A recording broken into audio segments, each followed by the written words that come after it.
just like sharing what I think. So what I'm going to do is here right now I'm going to read like 10 minutes of analysis. I really like this page called the Library of Ohara, and I like their analysis, so I'm going to read and I'm going to comment about the analysis of the One Piece chapter 981. It was last week chapter. Today chapter 982 came up, but it isn't on Library of Ohara yet. So what I'm going to do is, I have this. I've heard so many summaries and analysis, so I'm going to try to go straight to the point, to my favorite parts.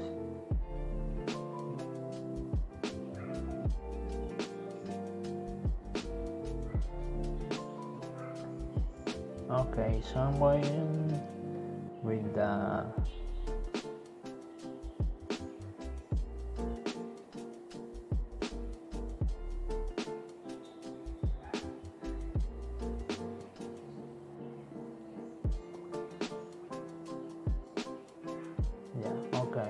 I'm going to the Marco part.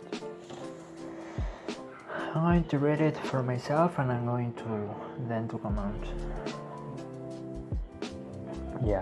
The most important part, or the part that is really more important on this chapter, is the arrival of Marco the Phoenix to Wano.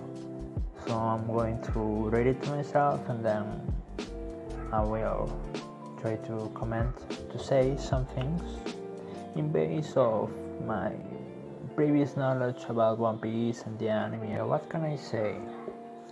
The Big Mom pirates.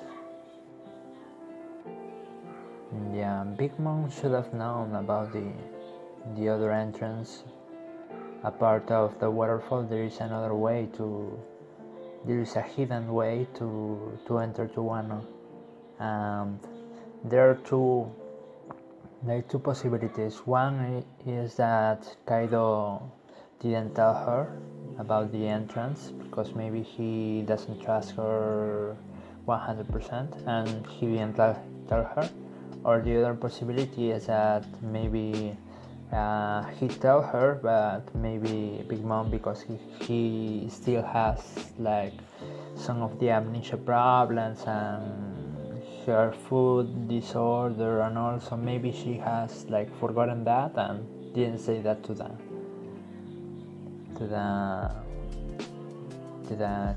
her crew, no? to the Big Mom pirates.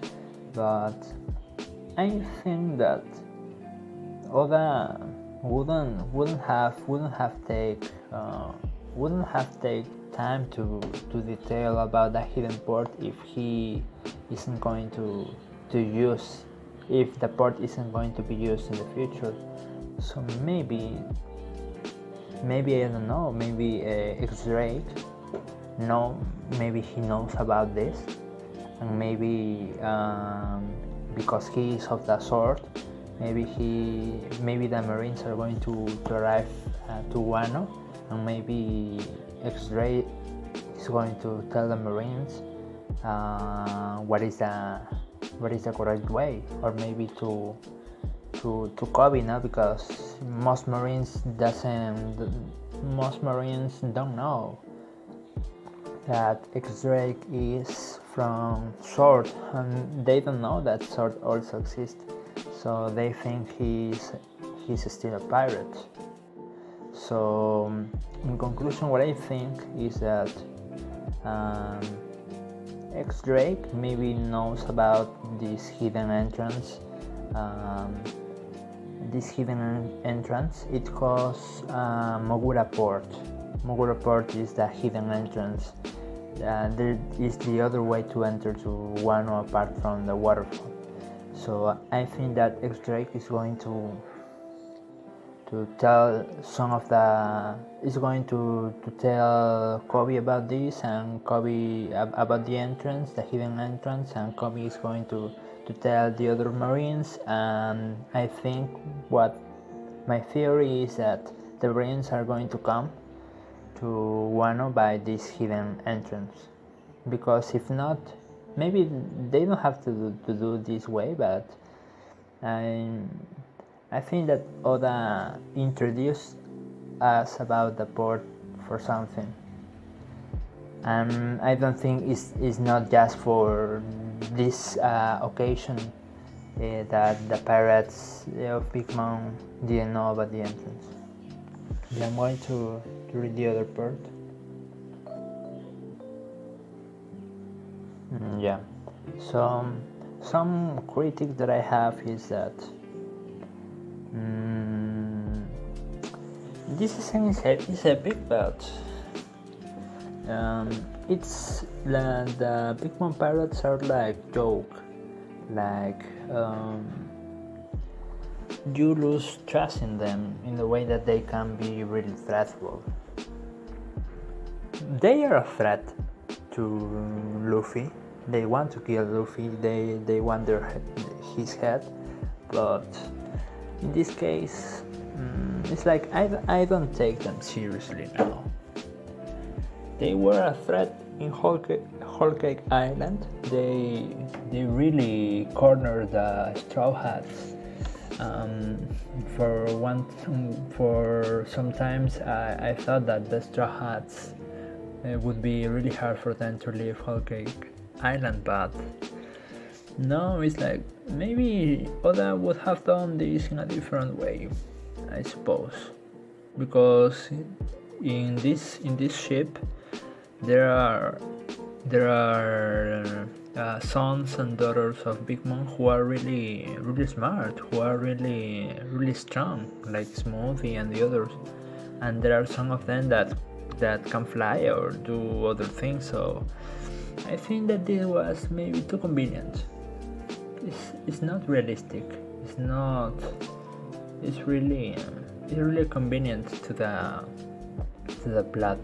I think Oda would have done this better, because it's not realistic that they fall for this 2 times, that they didn't anticipate that this thing could happen again.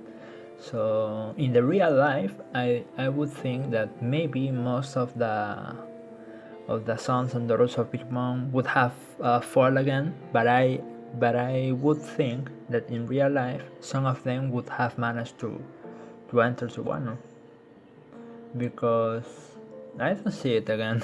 Like falling for the same trick 2 times, too convenient. But the entrance of Marco the Phoenix is really good.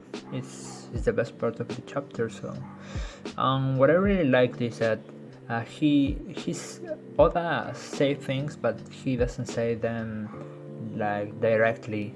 He like writes some quotes for his characters like Marco the Phoenix, but he doesn't explain, but you have to think about the meaning.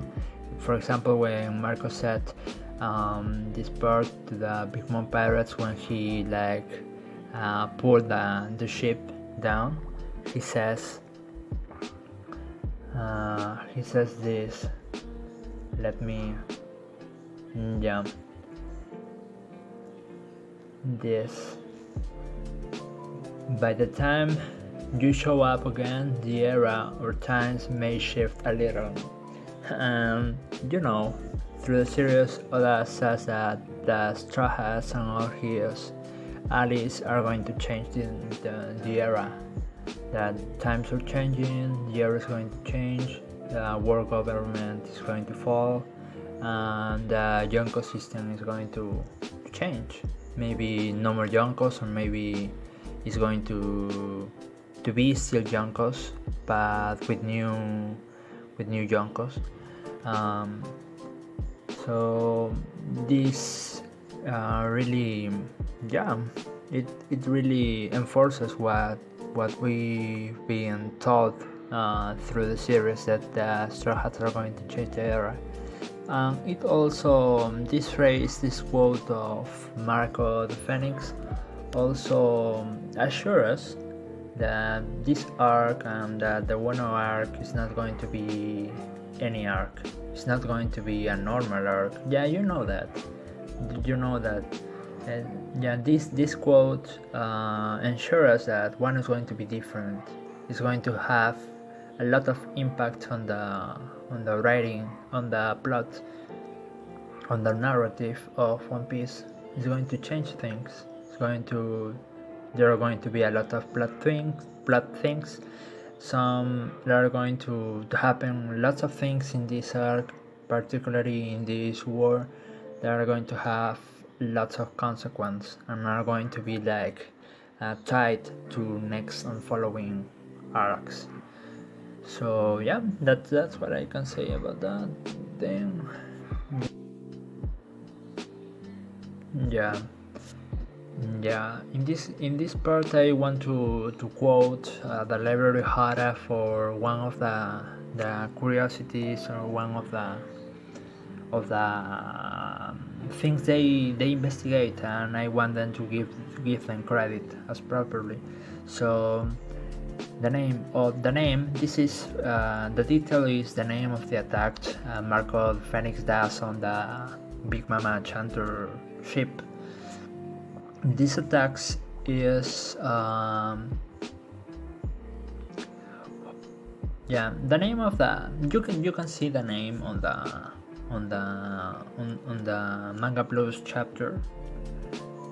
You can see the name when I'm not going to say it because it's in Japanese, and there is also a version of this on Chinese, so I'm not going to say it. But what can be interpreted for that is that that attack refers to an animal that really exists, that is a mythological bird from Chinese folklore. Is not this animal, the first of this animal is a bird, is similar to a phoenix, but it's not a phoenix, and it's a Chinese bird, so it is not a Japanese reference. The name, yes, is Japanese version of the original Chinese name of this bird. It is, in Chinese it's better to say Feng Wang is the name of this bird in Chinese. Feng Wang.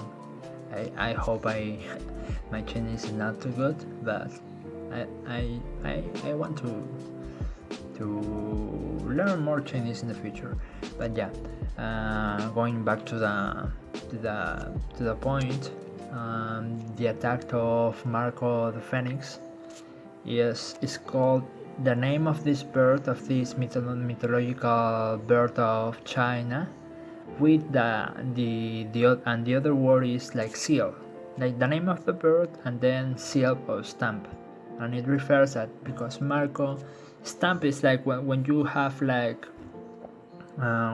when you have a paper and you have a stamp, and you the act of like putting the stamp over the paper to mark it. Yeah, that is the same. That is a comparison. The relation that this attack of Marco to the ship, because Marco literally put his feet, and his feet like pushes and knocks the ship, and it like stamps the ship like a stamp with a paper. His feet would be the stamp and the paper would be the ship, and it's like putting kicking the ship with too much strength that the track of your feet keeps on the ship. That is what it's trying to say. But yeah, the most important thing is that this attack refers to a mythological bird of China. The bird is not from Japan, it's from China. It exists in the Chinese myth. It's not the bird doesn't exist in reality, but it exists on the Chinese culture. folklore and literature. So that's what I found really interesting. So this attack is related to a bird, mythological bird of China. It's not a phoenix, but it's similar. The colors are similar, are red, blue, and some yellow.